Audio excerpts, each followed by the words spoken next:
ये है 30 tips in 30 days for science exam. तो आज हम बात करने वाले डे 7 के बारे में और आज हम बात करेंगे कि क्वेश्चंस को सॉल्व कहाँ से करें। हमने ये तो समझ लिया कि क्वेश्चन को कैसे सॉल्व करना है, न्यूमेरिकल को कैसे अप्रोच कर लेनी है या फिर डायग्राम को कैसे बनाना है, लेकिन क्वेश्चंस प्रैक्टिस कहाँ से करें।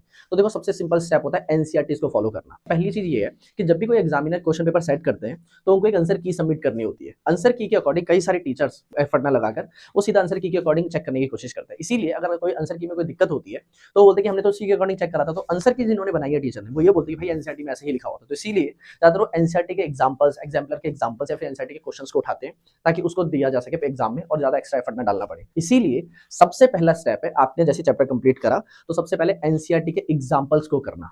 सेकंड स्टेप है एनसीईआरटी के इन टेक्स्ट क्वेश्चंस को करना और थर्ड स्टेप है एनसीईआरटी के टेक्स्ट क्वेश्चंस को करना।